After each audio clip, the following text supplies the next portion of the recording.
créé une joint venture, une entreprise commune avec une fédération de promoteurs immobiliers. Le but, c'est de mettre finalement les données au service de la décision pour savoir où construire, quoi construire, à quel prix construire, en gros. Et donc le tout dans une logique, moi je pense que oui, le but est donc simplement de pouvoir, entre guillemets, faciliter la prise de décision de toutes les parties prenantes dans l'acte de construire.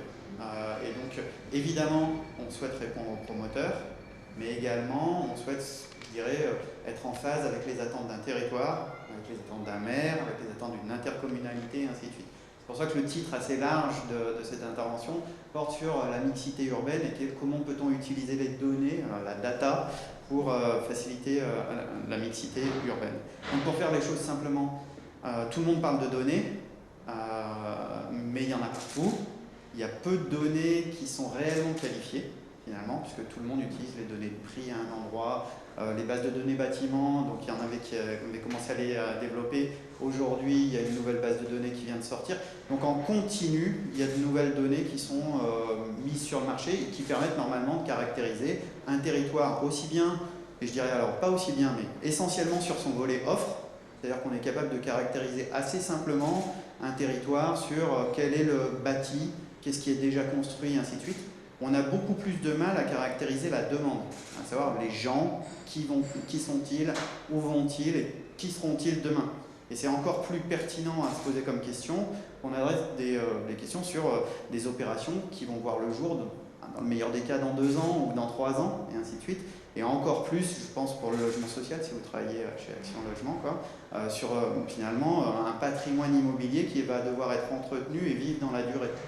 Donc, comment vous faites pour avoir cette information? Alors nous, on n'invente pas les données déjà, donc il y a une grande qualité, c'est pardon qu'on essaye de... Oui, même garder mon téléphone. Non, c'est moi. Je vais écouter quand même. Voilà, excusez-moi.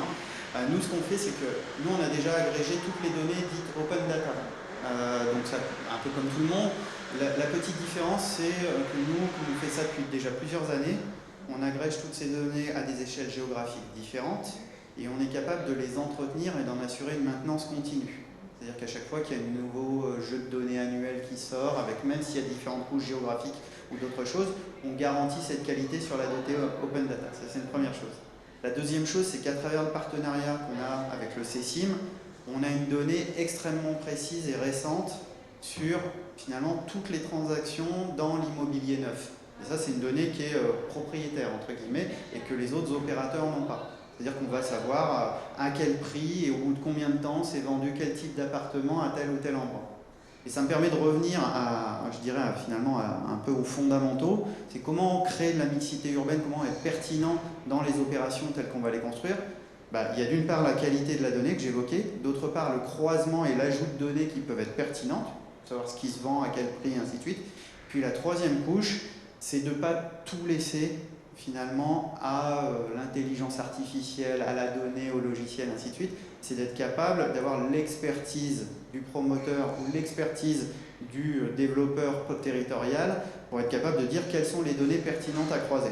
Et c'est pour ça qu'on a choisi de créer une société qui aujourd'hui porte un logiciel que vous pouvez aller essayer là-bas, qui s'appelle Eval Parcel, et qui permet de couvrir les différentes phases du développement immobilier de manière assez structurée. C'est-à-dire qu'on va avoir une première partie de ciblage par rapport à vos critères, au type d'opération que vous recherchez, au type de foncier que vous recherchez.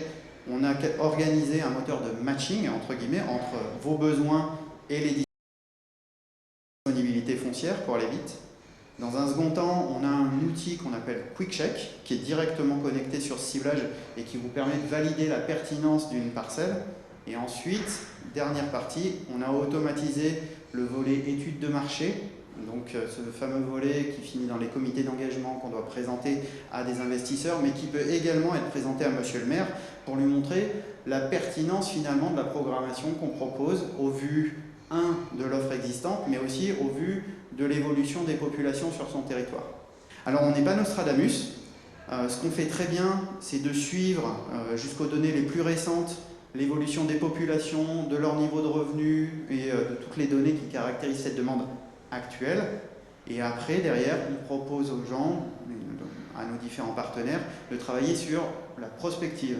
Je dis bien la prospective, pas la prospection, c'est de dire finalement en fonction des tendances qu'on discerne, en fonction des nouvelles constructions en termes d'infrastructures de transport, en fonction des nouvelles réglementations sur le ZAN, en fonction des contraintes sur les différentes actes ou d'autres choses, voilà ce qu'on peut anticiper sur les flux de personnes, et donc c'est vraiment de la modélisation à façon qui peut se faire dans ce cas-là. Donc nous, on permet d'avoir instantanément et de manière totalement autonome une vision de son marché à l'instant T. Mais on a aussi finalement cette expertise qui permet de projeter les gens et d'avoir une programmation qui soit plus stratégique et entre guillemets qui soit plus territorialisée. Parce qu'il y a vraiment deux échelles à prendre en compte, c'est je gère un bâtiment ou une opération, mais je gère aussi un portefeuille d'opérations. Et ça peut être pensé à l'échelle du développeur immobilier, à l'échelle du promoteur immobilier, qui doit gérer X opérations, lesquelles sont à risque, lesquelles sont positionnées sur des prix élevés, lesquelles vont répondre forcément à un besoin, lesquelles sont sur des zones un peu incertaines en termes de devenir. Donc il y a une question de lecture du portefeuille, et de lecture du portefeuille de développeurs, il faut gérer les équipes de développeurs, quoi. Et puis à côté de ça, la question elle se pose à rebours pour celui qui prend la décision, monsieur le maire ou les équipes, on va dire, de l'EPCI en charge de l'urbanisme du PLUIH. Et donc ces gens-là, eux, à contrario, ils ont tous les projets qui arrivent de tous les promoteurs. Et donc il faut qu'ils soient aussi en capacité de juger d'un équilibre, surtout avec les nouveaux outils qui sortent, les BRS et ce genre de choses, pour avoir une vraie programmation logement sur le territoire. Donc il y a un dernier facteur, et je me tairai parce que je pense que sinon ça va être beaucoup trop long et fastidieux là, à décrire, quoi. C'est nous on est des convaincus de l'approche un peu système, alors systémique des territoires, c'est un grand mot, mais globalement de relier la notion d'emploi à la localisation des gens, c'est un fondamental qu'il faut respecter impérativement, quoi. Et donc ça, c'est une des choses qu'on peut faire aujourd'hui et dès à présent, c'est-à-dire qu'à travers l'outil Eval Parcelle, on a déjà la capacité à montrer l'évolution et la dynamique d'emploi accessible, d'accord, par rapport à tel ou tel terrain. Et donc ce qu'on va essayer de croiser, c'est une vision qui va être certes logement, mais plus globalement territoriale. Est-ce que je réponds à un besoin de ménage au regard d'une offre existante? Donc, encore une fois, la spécificité, c'est une donnée propriétaire CSIM, mais surtout une valeur ajoutée par la compréhension du métier, et donc la compréhension des indicateurs à produire. Et nous, IATRACT, on apporte je dirais, dans la jonction Metaxu avec le CSIM, cette expertise donnée qui nous permet de proposer aujourd'hui une première solution, Eval Parcelle, evalparcelle.com, je vous invite à aller voir directement sur le site, où vous retrouverez finalement intégré à la fois le savoir-faire métier et la partie data. Donc c'est un premier pas pour Metaxu, qui est une société créée récemment, créer ce produit Eval Parcelle, qui en est encore à sa première version, qui va évoluer encore prochainement, pour intégrer les nouvelles fonctionnalités et tous les retours qui nous sont faits par les promoteurs, mais également par les opérateurs des territoires. Et donc voilà, je suis assez bavard, et avant de rentrer peut-être plus spécifiquement sur telle ou telle question, ou en tout cas si on peut échanger sur les usages de ce type de solution, nous, la vision qu'on porte au sein de Metaxu, c'est vraiment une vision immobilier et territoire. C'est une vision sur apporter des réponses pragmatiques qui éclairent les décisions, que ce soit au niveau de l'opérateur privé, le promoteur, mais le promoteur ne fait pas le logement tout seul, le promoteur il le fait en interaction avec des propriétaires publics, privés ou d'autres choses. Et donc il faut qu'on soit capable d'éclairer à travers la donnée les besoins d'un territoire, et ça sera encore plus pertinent, il suffit de regarder les journaux tous les jours pour s'apercevoir qu'il y a des grands débats aujourd'hui sur mais qu'est-ce qu'il faut construire où. Et tant qu'on n'arrivera pas à convaincre aussi bien le promoteur qu'il y a une opportunité, je dirais capitalistique et pertinente à un endroit, mais également les responsables publics et autres, qu'il y a une opportunité pour répondre à la demande sociétale, on ne va pas arriver à programmer véritablement du logement. Et c'est là, je pense que l'approche Metaxu de la data peut faire une différence demain. C'est la data au service finalement d'un espèce d'entre-deux, c'est d'organiser l'échange entre les promoteurs et le territoire. Donc voilà, je ne suis pas là pour faire un pitch commercial pur et dur sur notre solution. Je vous invite à aller la parcourir, la regarder. Puis même, on peut vous faire une démo quand vous le souhaiterez. C'est facile, il suffit d'aller sur evalparcelle.com et prendre rendez-vous. C'est hyper simple. vous aurez un descriptif de la solution beaucoup plus fin que celui que je peux donner ici aujourd'hui. Et ce que je tenais à souligner, c'est vraiment l'état d'esprit. Aujourd'hui, on parle beaucoup de data, on parle beaucoup d'IA. Nous, l'état d'esprit qui prévaut, c'est celui d'une qualité de la donnée et d'une donnée qui soit mise au service des décisions des opérateurs sur les territoires. Et quand je dis les opérateurs, évidemment, il y a les promoteurs, mais il y a évidemment toutes les collectivités et les opérateurs nationaux qui sont directement concernés. Voilà, je suis assez... j'ai été assez long, mais merci d'être resté, madame. Je ne sais pas si vous avez des questions ou si ça vous... Il se trouve qu'on travaille avec Action Logement sur d'autres sujets, quoi, et notamment sur les questions d'anticipation de la demande. Voilà, donc je ne sais pas si vous avez des réflexions sur la donnée dans votre pratique métier. J'avais pas prévu spécialement de rester, mais j'étais contente de vous entendre. Mais j'ai encore un peu de mal à concrétiser. Est-ce que vous avez des rapports avec les très beaucoup de foncières en ce moment qui cherchent aussi et quel est votre rapport avec les foncières? Et je vais poser une autre question que j'aurais dû poser avant. Concrètement, ce que vous proposez, c'est, par exemple, je suis une collectivité ou je suis Action Logement, je vous demande une étude sur un truc défini, c'est ça, ou est-ce que vous me vendez un produit que je vais utiliser, un logiciel qui me servira? Exactement, oui. Non, vous faites très bien, parce que j'ai tenu un discours très général. Non, l'idée, c'est, on a un produit qui s'appelle Evalparcel, evalparcel.com, qui est un logiciel qui est mis à la disposition soit de vos développeurs fonciers, pour rechercher selon leurs critères les terrains qui leur correspondent. Ce logiciel, exactement, c'est un logiciel SaaS, si vous connaissez le terme, donc qui est un software as a service, qui est mis à disposition, que vous pouvez utiliser pour une équipe, pour un développeur solo et ce genre de choses. Et qui lui permet de couvrir toute la chaîne, depuis l'identification, le ciblage du foncier, jusqu'à l'étude de marché et le rapport à l'attention de son comité d'engagement ou du comité Théodule qui est décisionnaire. Donc ça, c'est vraiment la partie logicielle. Par ailleurs, Metaxuimo, à partir de sa base de données et ainsi de suite, peut faire des études de territoire. Et donc là, on utilise nos outils et la base de données dont on dispose, que j'ai déjà un petit peu décrite, et aussi bien, on va dire, sur la partie immobilière que sociologique, qu'urbanistique, que de transport, j'en passe et des meilleurs, quoi, et qui nous permet de produire effectivement des études un peu, je dirais, territorialisées, pour comprendre la dynamique de logement, le besoin autant que l'offre actuelle, quoi. Et donc, effectivement, on va s'efforcer de se mettre dans la position du commanditaire. Si je suis Action Logement, que j'ai un portefeuille d'actifs, que je dois gérer, je dirais, la cession de tels ou tels actifs, ou à contrario, l'acquisition dans un certain nombre de zones, on va être capable, finalement, de vous produire une étude et une interface cartographique qui vous permet de déterminer quels sont les investissements à privilégier ou ceux à peut-être repousser un peu dans le temps en fonction de vos critères de décision. Donc on fait les deux. Il y a un logiciel, evalparcel.com, et des études sur mesure. Est-ce que je vais répondu à vos questions? Oui, c'est déjà plus concret. Je suis désolé parce que en fait, c'est un peu difficile de présenter un logiciel sans le faire tourner, quoi. Je pense qu'on n'avait pas forcément vocation, mais si vous êtes intéressé, il y a un stand Evalparcel et des gens charmants qui peuvent vous présenter tout ça. Même moi, je peux le faire, même si je suis moins charmant. Alors, je me tourne vers toute l'Assemblée.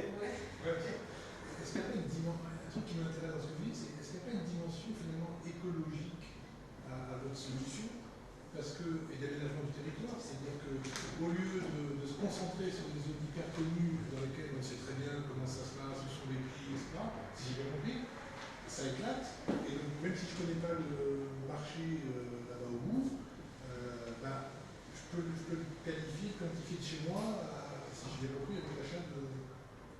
Non. Tout à fait. C'est une des grandes vertus, c'est une des grandes vertus du logiciel, mais en particulier d'avoir cette base de données qui est d'ores et déjà agrégée, c'est de pouvoir faire une étude, y compris sur des territoires un peu inconnus. Donc, on sait qu'aujourd'hui les territoires tendus sont un petit peu bloqués pour certains, parfois pour produire du logement. On sait qu'il y a de plus en plus un report vers des territoires intermédiaires, des territoires, je dirais, toutes les villes moyennes et ce genre de choses. Et autant on peut dire que les développeurs traditionnels ont une excellente connaissance très fine de leur quartier, de leur territoire historique, autant là ça leur permet de gagner énormément de temps sur une prospection foncière sur des zones élargies et pas forcément aussi connues historiquement, quoi. Donc merci de cette question. C'est une précision importante. Moi, je rajouterais à ça, encore une fois, le côté gestion de projet. C'est-à-dire que ça permet de gérer un portefeuille de projets en développement avec des critères qui sont standardisés, dont on a une garantie de qualité sur la donnée. Et je ne trahirais pas un grand secret en disant qu'on voit bien que la plupart des promoteurs aujourd'hui embauchent massivement des développeurs fonciers. Une grosse tension sur ce métier-là, quoi. Donc c'est certainement des gens qui sont de grands professionnels et ainsi de suite, mais il va falloir le temps de les amener à niveau tous. Et là, c'est aussi une garantie de qualité qu'on apporte en leur fournissant finalement un cadre structuré pour produire leur recherche foncière. Ça n'enlèvera pas le talent qui leur est nécessaire dans la négociation, ça ne leur enlèvera pas le dynamisme qui leur est nécessaire dans la prise de contact à l'extérieur et ainsi de suite. Par contre, ça va leur faire gagner massivement du temps et ça va apporter une garantie de qualité sur les dossiers d'engagement qu'on n'a pas sinon finalement, parce que sinon ça dépend de l'individu. Voilà. Quels sont les profils des gens qui travaillent chez vous? Alors, les profils sont donc mixtes, hein. On a des gens qui sont des experts de l'immobilier, de la promotion d'une part, et puis nous on est aussi beaucoup d'ingénieurs et de data scientists, donc on est des développeurs informatiques et des spécialistes On comprend bien que c'est indispensable. Exactement. Mais c'est vraiment ces deux fonctions qui sont... Alors après il y a je vais utiliser le terme barbare, mais il y a une jonction, c'est-à-dire que pour concevoir un produit qui réponde aux gens, il faut faire du design produit. Donc on a ces fonctions, on est capable de dessiner un produit, d'écouter les attentes de nos utilisateurs pour avoir une ergonomie qui vous réponde le plus fidèlement possible. En tout cas, le grand terme à la mode, ça a été data, il y a eu digital, maintenant c'est phygital. Donc c'est l'interconnexion entre un logiciel et des opérateurs qui travaillent au quotidien. D'accord ? Et donc nous, on est là pour équiper les développeurs fonciers. On n'est pas là pour les remplacer, on n'y arrivera pas, et puis c'est pas le but, parce qu'on a besoin de leur expertise et de leur capacité, mais le volet phygital est hyper important, quoi. Donc on doit faire des outils qui s'intègrent au processus de travail et qui le facilitent. Et vous êtes nombreux sur ce niveau-là où il y a peu, le data, c'est quand même pas si vieux que ça. Oui, je suis d'accord. Quand on est vieux, on trouve que tout est récent, mais... Non, mais je dirais que c'est une super question. Je dirais qu'il y a quand même pas mal d'acteurs qui tous les jours prétendent justement retraiter l'open data, faire des choses, et ainsi de suite. Donc il y a des choses qui sont très jolies et qu'on admire en termes de cartes, en termes de... par contre, nous, on a une grosse vigilance. Il n'y a pas beaucoup d'opérateurs qui soient vraiment rigoureux sur la qualité de la donnée. Ça, c'est une première chose. La deuxième chose, c'est qu'aujourd'hui, la plupart des opérateurs, ils se cantonnent à une fonction. C'est-à-dire qu'ils veulent faire, par exemple, le ciblage immobilier. Il y en a d'autres qui font l'étude de marché. Il y en a d'autres qui font, que sais-je, l'étude énergétique des bâtiments.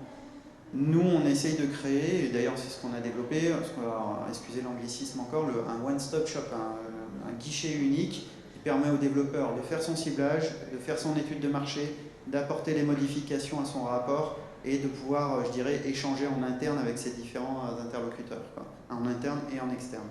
Donc on est vraiment sur une agrégation. Donc je dirais que la solution, elle est assez unique pour ça, à la fois pour ces données propriétaires qui viennent directement des promoteurs. Ce sont les promoteurs qui font remonter les prix et je dirais la rapidité de marché. D'accord ? Ça c'est une première chose. Et puis derrière, elle a cette spécificité en termes d'ergonomie de couvrir toute la chaîne du besoin du développement foncier. Et on ne souhaite pas s'arrêter là, parce que je pense qu'on ira vraisemblablement sur comment est-ce qu'on peut mieux passer la balle entre développement foncier et la partie marketing, commercialisation de l'immobilier derrière. Voilà.